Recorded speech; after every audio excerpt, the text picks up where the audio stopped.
All right, tip number 3, and we're going to continue our theme here. So yesterday we talked about raising awareness and having some specific ideas about what you're working on in each movement, each workout.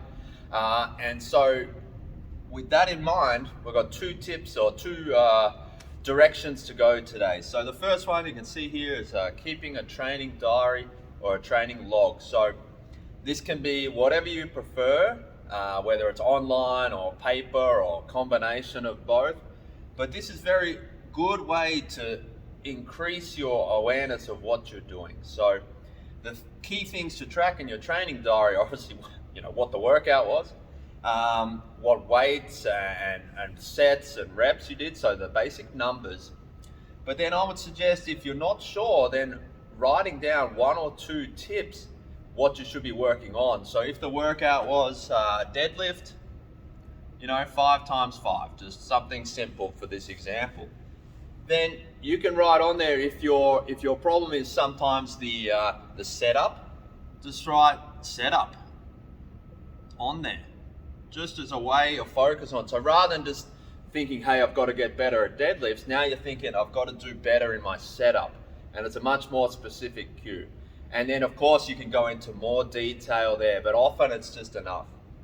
With those sort of things, usually when we're doing a movement, we're thinking 1 or 2 technique tips to work on max. You can't fix everything all at once. It doesn't work like that. So something like a deadlift, it's like, hey, in this case, let's do a good setup, because that's the number 1 thing for this person, and then everything else is going to flow better from there. So you're aware of that, and now you've got a clear vision of what you're trying to improve.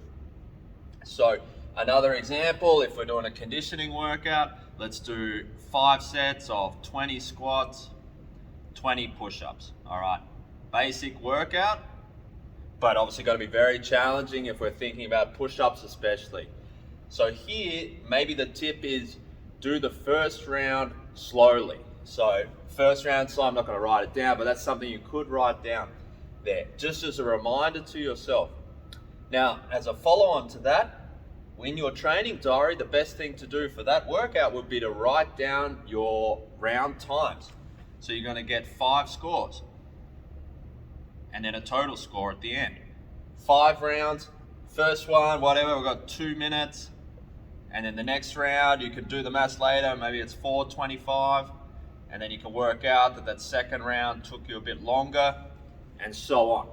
And here, you've got to get instant feedback to yourself that, hey, the first round was actually faster than that second round, which went against my goal for the day. And then you don't need to go home and cry. Instead, you just realize, hey, I need to adjust my strategy next time. And that's how you're raising awareness of how to actually improve. Because now you've got some numbers, you've got some feedback on your diary there, like, hey, this is how I can make progress. The video is another one. So taking some videos, especially of your lifting or different movements that you're finding challenging, because it can really help to see yourself. And again, it's just a way of being aware.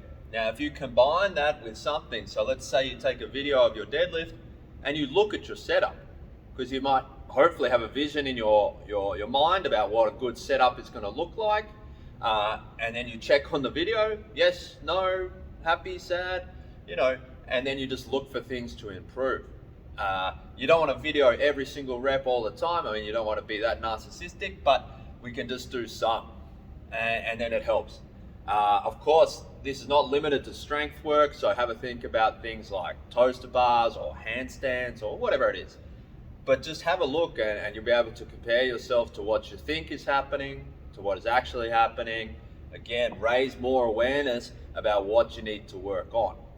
And finally, if you're not sure, let's ask, let's find out. So rather than just be stuck with this good or bad, let's say, hey coach, what should I work on here? Why is my handstand not where I want it to be?